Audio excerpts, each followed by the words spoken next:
আকাশবাণী কলকাতা। খবর পড়ছি পার্থপ্রতিম মিত্র। এখনকার বিশেষ বিশেষ খবর। সুপ্রিম কোর্ট 2-1 সংখ্যাগরিষ্ঠতার রায় কেন্দ্রের সেন্ট্রাল ভিস্টা প্রকল্প রূপায়ণের অনুমতি দিয়েছেন। প্রধানমন্ত্রী আজ ভিডিও কনফারেন্সিং এর মাধ্যমে কোচি মাঙ্গালুরু প্রাকৃতিক গ্যাসের পাইপলাইন জাতির উদ্দেশ্যে উৎসর্গ করেছেন। দেশের কোভিড-19 থেকে আরোগ্যের হার 96.32% পৌঁছেছে। নতুন শ্রেণীর করোনা ভাইরাসের সংক্রমণ নিয়ন্ত্রণে ইংল্যান্ডে জাতীয় লকডাউন ঘোষণা করা হয়েছে। বিসিসিআই সভাপতি সৌরভ গাঙ্গুলী এখন সম্পূর্ণ সুস্থ বলে হৃদরোগ বিশেষজ্ঞ ডা দেবী শেঠি জানিয়েছেন। খুব সম্ভবত আগামীকাল হাসপাতাল থেকে ছাড়া পাচ্ছেন তিনি। কোভিড অতিমারির সময় গঙ্গাসাগরের ভিড় এড়ানোর জন্য মুখ্যমন্ত্রী আবেদন জানিয়েছেন। করোনা সংক্রমণ এড়াতে মাস্ক পরুন ও ঠিকভাবে পরুন, 2 গজ দূরত্ব বজায় রাখুন, নিরাপদ দূরত্বে থাকুন, হাত ও মুখ পরিষ্কার পরিচ্ছন্ন রাখুন। আসছি বিস্তারিত খবরে। সুপ্রিম কোর্ট ইন্ডিয়া গেটের কাছে নতুন সংসদ ভবন নির্মাণের অনুমতি দিয়েছে। কেন্দ্রীয় সরকারের এই সেন্ট্রাল ভিস্টা প্রকল্পের অনুমোদন ও ছাড়পত্র নিয়ে প্রশ্ন তুলে শীর্ষ আদালতে একগুচ্ছ আবেদন দাখিল করা হয়। বিচারপতি এম খানউলকারের নেতৃত্বাধীন 3 বিচারপতির বেঞ্চ আজ 2-1 সংখ্যাগরিষ্ঠতায় প্রকল্পটি এগিয়ে নিয়ে যাওয়ার পক্ষে রায় দেন। বেঞ্চের অপর 2 বিচারপতি হলেন দীনেশ মহেশ্বর ও সঞ্জীব খান্না। এই রায়ে বলা হয়েছে, প্রকল্পে ছাড়পত্র দেয়া এবং জমির চরিত্র বদলের ক্ষেত্রে কোনো অনিয়ম হয়নি।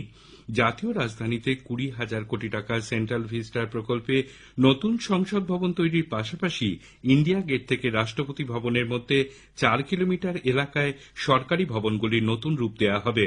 প্রধানমন্ত্রী নরেন্দ্র মোদী সম্প্রতি শিলান্যাস করেন। এই রায়ের সঙ্গে সহমত হননি বিচারপতি সঞ্জীব খান্না। তার মতে, আইনের দিক থেকে প্রকল্পটি ঠিক নয়। ঐতিহ্য সংরক্ষণ কমিটির আগাম অনুমতি নেওয়া হয়নি। জমি ব্যবহারের ক্ষেত্রে সাধারণ মানুষের অংশগ্রহণ সম্পর্কেও বোধগম্য কোনো তথ্য দেওয়া হয়নি।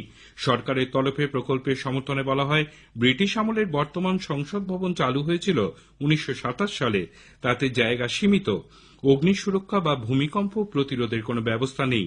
তাছাড়া সরকারের কাজের দক্ষতা বাড়াতে সমস্ত কেন্দ্রীয় মন্ত্রক এক জায়গায় থাকা উচিত। সেন্ট্রাল ভিস্টা প্রকল্প সরকারের নীতি বিষয়ক সিদ্ধান্ত এবং কোনো মৌলিক অধিকার লঙ্ঘিত না হলে আদালত সেই সিদ্ধান্ত খারিজ করতে পারে না বলেও কেন্দ্রের পক্ষে সওয়াল করা হয়। প্রধানমন্ত্রী নরেন্দ্র মোদী আজ ভিডিও কনফারেন্সিং এর মাধ্যমে কোচি মেঙ্গালুরু প্রাকৃতিক গ্যাসের পাইপলাইন জাতির উদ্দেশ্যে উৎসর্গ করেছেন। তিনি বলেছেন, পরিবেশ দূষণ নিয়ন্ত্রণে এই প্রকল্প সহায়ক হবে। ভারতের বিশেষ করে কর্ণাটক ও কেরালার মানুষের কাছে আজকের দিনটি বিশেষ গুরুত্বপূর্ণ।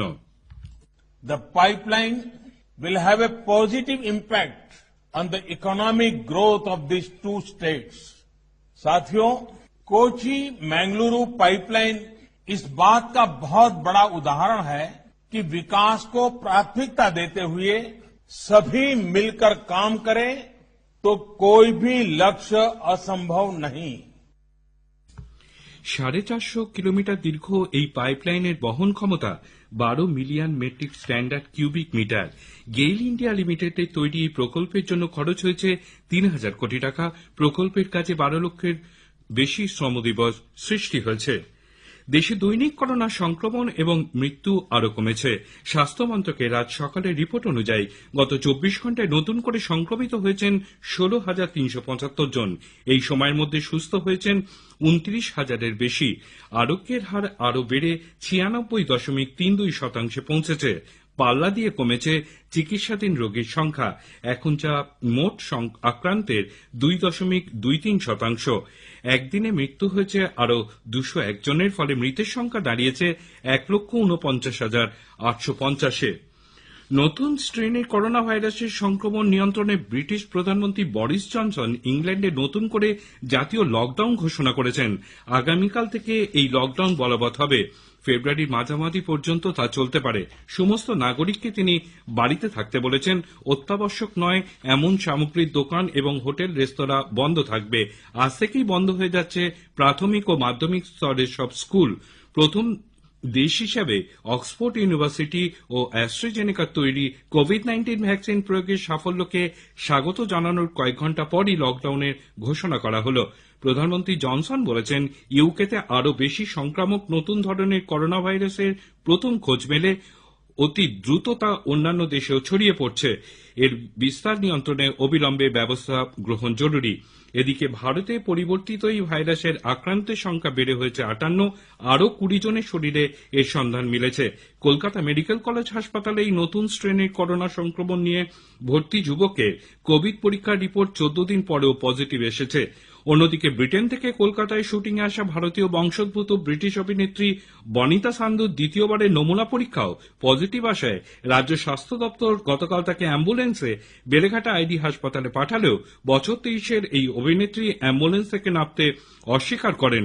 ঘণ্টা চারেক টানাপোড়েন চলার পর ব্রিটিশ দূতাবাসের হস্তক্ষেপে শেষ পর্যন্ত বন্ড দিয়ে অক্টোবর খ্যাত অভিনেত্রী বনিতা বাইপাসের ধারে বেসরকারি মেডিকেল হাসপাতালে ভর্তি হন। বাংলাদেশ সরকার জরুরি ভিত্তিতে ব্যবহারের জন্য অক্সফোর্ড ইউনিভার্সিটি ও অ্যাস্ট্রাজেনিকার কোভিড ভ্যাকসিনকে ছাড়পত্র দিয়েছে। সে দেশে এই টিকার দায়িত্বে রয়েছে বেক্সিমকো ফার্মাসিউটিক্যালস লিমিটেড।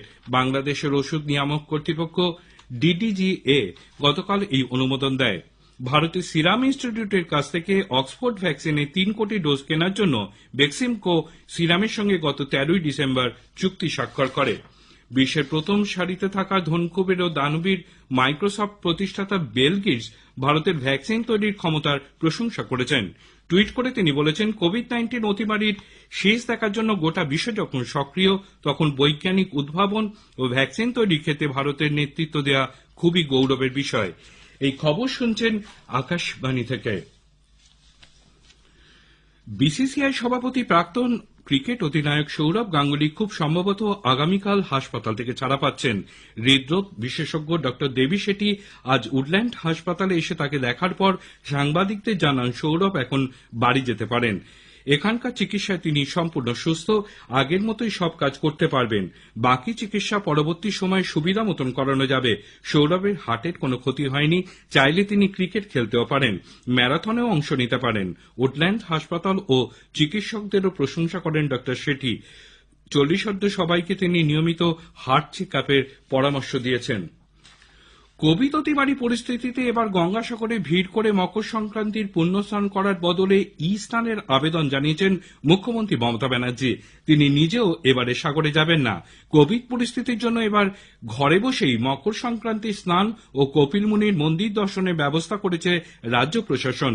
গঙ্গাসাগরের জল বাড়িতে পৌঁছে দেবার ব্যবস্থা হয়েছে। ভিআইপিদেরও এবছর সাগরে পুণ্যস্নানে যেতে নিষেধ করেছেন মুখ্যমন্ত্রী। আসন্ন গঙ্গাসাগর মেলা নিয়ে গতকাল নবান্ন সভাঘরে তিনি পর্যালোচনা বৈঠকে বসেন। রাজ্যের সব প্রবেশপথে করোনা নমুনা পরীক্ষার ব্যবস্থা করার জন্য প্রশাসনকে তিনি নির্দেশ দিয়েছেন। বাবুঘাটেও তীর্থযাত্রীদের করোনা পরীক্ষা হবে বলে মুখ্যমন্ত্রী জানিয়েছেন। মেলার সমস্ত মেজর এন্ট্রি পয়েন্টে 13টি মেডিকেল স্ক্রিনিং ক্যাম্প করা হচ্ছে এবং 8টি পিসিআর টেস্টিং ফ্যাসিলিটি চালু করা হচ্ছে। 8টি সেফ হোম, 11টা কোয়ারেন্টাইন সেন্টার ও 5টা আইসোলেশন সেন্টারও হচ্ছে। প্রত্যেকে মাস্ক পরতে হবে এবং ফিজিক্যালি ডিস্টেন্সিং মেনে চলতে হবে, গায়ের জোর হবে না। আমরা চাই গঙ্গাসাগর তীর্থ বন্ধ না করতে, অনেকে বন্ধ করে দিয়েছে, অল্প করে আসুক। গঙ্গাসাগর মেলায় পুণ্যার্থীদের অতিরিক্ত ভিড় সামাল দিতে পূর্ব রেল আগামী 12 থেকে 17 জানুয়ারি 12টি গ্যালোপিং মেল স্পেশাল ট্রেন চালাবে। শিয়ালদা, দক্ষিণ কলকাতা, নামখানা, লক্ষ্মীকান্তপুর ও কাকদ্বীপ স্টেশন থেকে এই ট্রেনগুলি চালানো হবে বলে পূর্ব রেলের এক বিবৃতিতে জানানো হয়েছে।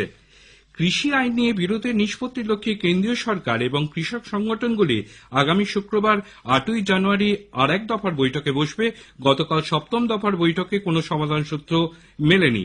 নতুন দিল্লির বিজ্ঞান ভবনে 41টি কৃষক সংগঠনের প্রতিনিধিদের সঙ্গে আলোচনায় বসেন কেন্দ্রীয় কৃষিমন্ত্রী নরেন্দ্র সিং তোমর, শিল্প বাণিজ্য মন্ত্রী পীযূষ গোয়েল ও দপ্তরের প্রতিমন্ত্রী সোম প্রকাশ।